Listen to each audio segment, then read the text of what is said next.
안녕하세요. 여러분과 투자를 함께할 머니스테이지입니다. 투자를 해야 하는 이유를 잠시 말씀드리면 지금의 월급은 미래의 나와 함께 나누어 쓰는 것이라고 생각합니다. 현재 상황이 여유롭지 못하더라도 미래의 나를 위해 소액이라도 투자는 꼭 하셔야 합니다.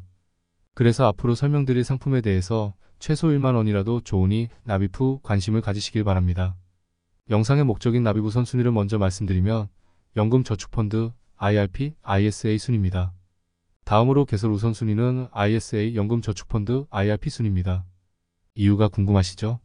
먼저 연금의 필요성에 대해 말씀드리고 이유를 말씀드리겠습니다.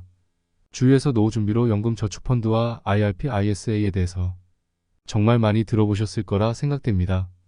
이 세 가지 계좌에 왜 나라에서 혜택을 주는지 간단한 소개와 투자 금액별 납입 우선순위 마지막으로 개설 우선순위 알려드리겠습니다. 먼저 연금을 왜 준비해야 하는지에 대해 간단히 설명드리겠습니다.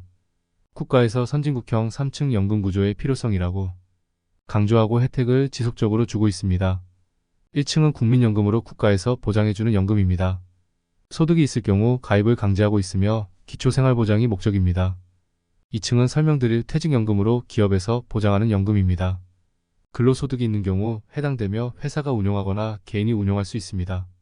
퇴직연금의 목적은 안정적인 생활입니다. 이 퇴직연금을 운용하는 계좌의 이름이 바로 IRP입니다. IRP는 내 퇴직금을 일시금이 아닌 연금으로 바꿔서 운용할 수 있게 혜택을 주는 계좌라고 생각하시면 됩니다. 퇴직금을 일시금으로 받게 되면 목돈을 쓰고 싶은 유혹에 빠지는데요. 하지만 이제 퇴직을 했기 때문에 안정적인 소득이 없습니다. 그렇기 때문에 퇴직금을 연금으로 수령하게 하여 개인이 안정적으로 노후를 준비할 수 있게 도와주는 겁니다. IRP의 특징으로는 첫 번째, 55세 이후 연금 또는 일시금으로 수령 가능하며 소득이 있는 근로자 자영업자만 가입이 가능합니다. 그리고 가장 중요한 연 700만원까지 세액 공제가 가능합니다. IRP의 가장 큰 단점인 중도 인출이 어렵다는 것이 특징이고 위험자산인 주식과 펀드의 투자를 최대 70% 비율까지만 할 수 있어서 30%는 안전자산 등으로 채워야 합니다. 퇴직금이기에 안전자산 30%라는 안전장치를 둬서 조금은 보수적으로 운용하라는 뜻입니다.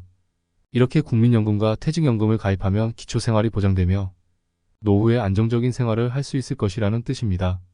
국민연금과 퇴직연금이 다 갖추어졌으면 마지막으로 자유롭게 가입할 수 있는 개인연금입니다. 개인연금은 국가와 기업이 준비해주는 국민연금과 퇴직연금 외에 내 노후를 조금 더 윤택하게 만들기 위한 개인적인 준비라고 생각하시면 쉽습니다.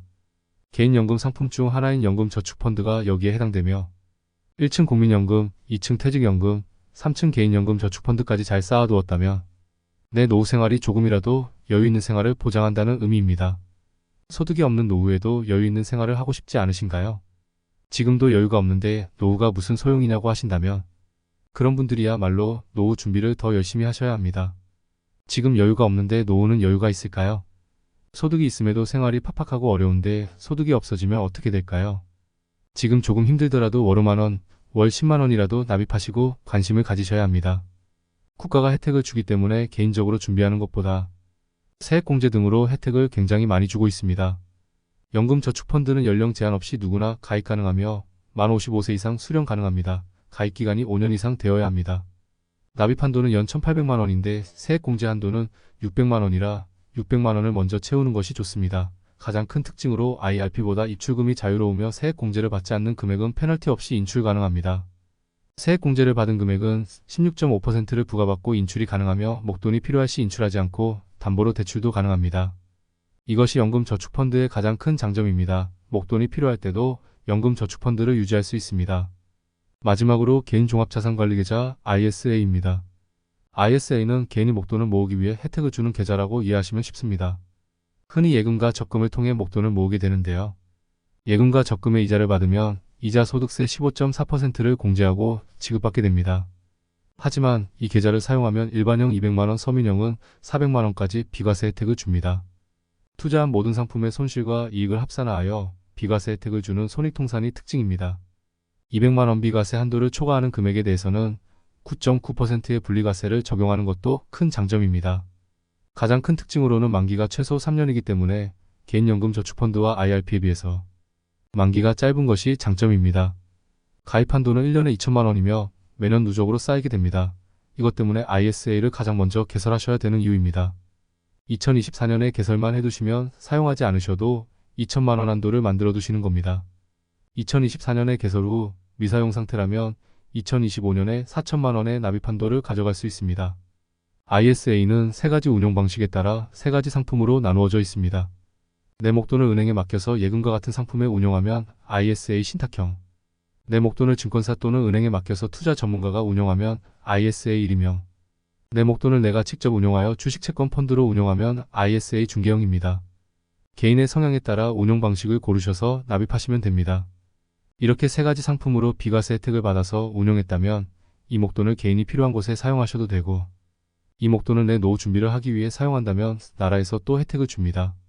ISA에서 모은 목돈으로 연금계좌에 이체하면 금액의 10%를 최대 300만원까지, 세액공제를 최대 39만원에서 최대 49만원 추가로 해줍니다. 이렇듯 위 세 가지 계좌의 혜택으로 국가에서 바라는 것은 개인의 안정적인 노후 준비라는 같은 목표가 있음을 알 수 있습니다. 그렇다면 최종적으로 위 상품들의 납입 우선순위가 어떻게 될까요? 1년에 내가 투자할 수 있는 여유돈이 600만원 이하면 연금저축펀드에 먼저 모두 납입하시면 됩니다. 연금저축펀드 600만원을 납입하여 세액공제를 받게 된다면 최소 79만원에서 최대 99만원을 연말정산 시 돌려받을 수 있습니다. 그렇다면 연금저축펀드에 600만원 납입 후 어디에 투자하셔야 되는지 고민이 되실 텐데요. 제가 이전에 올려놓은 개인연금저축펀드 투자 영상을 참고하시면 종목 추천과 수익률이 나와 있습니다. 근데 앞에서 IRP도 세액공제 한도가 900만원이라고 했는데요. 왜 연금저축펀드를 먼저 납입할까요? IRP가 세액공제 한도는 더 크지만 연금저축에 비해 중도인출이 특별한 사유여만 하기 때문에 어렵고 투자자산의 70%밖에 투자하지 못하기 때문입니다. 1년에 내가 투자할 수 있는 여유돈이 900만원 이하면 연금저축펀드에 600만원 납입하시고 IRP에 300만원 납입하시면 됩니다. 연금저축펀드 600만원을 납입하고 IRP에 300만원 납입한 후 세액공제를 받게 된다면 최소 118만원에서 최대 149만원을 연말정산 시 돌려받을 수 있습니다. 1년에 내가 투자할 수 있는 여유돈이 900만원 이상이면 연금저축펀드에 600만원 납입하시고 IRP에 300만원 납입하신 후 ISA 한도에 맞게 투자하시거나 다른 투자처에 넣으시면 됩니다. 마지막으로 개설 우선순위 말씀드리겠습니다. 앞에서 말씀드린 1년 2천만원의 한도 때문에 ISA를 가장 먼저 개설하셔야 됩니다. 일단 투자를 안 하시더라도 개설만 먼저 하시길 추천드립니다. 개설 주의사항으로는 ISA 계좌는 투자를 하시려면 ISA 중개형으로 만드셔야 하고 증권사 중 하나의 증권사에서만 계좌를 개설할 수 있습니다. 그 다음으로는 연금저축펀드 계좌를 만드셔서 600만원 한도로 투자를 하시고 마지막으로 IRP를 개설하셔서 300만원을 한도로 투자하시면 됩니다. 지금까지 연금의 필요성과 납입 우선순위, 개설 우선순위에 대해서 알아보았는데요. 일단 작은 돈이라도 시작하시는 게 중요합니다. 앞에서 말씀드린 것과 같이 지금의 월급은 미래의 나와 나누어 쓰는 것입니다. 남을 위하는 것이 아닌 미래의 나를 위한 투자임을 꼭 기억하시길 바랍니다. 머니스테이지였습니다. 구독과 좋아요 꼭 부탁드리고 다음 영상에서 또 찾아뵙겠습니다.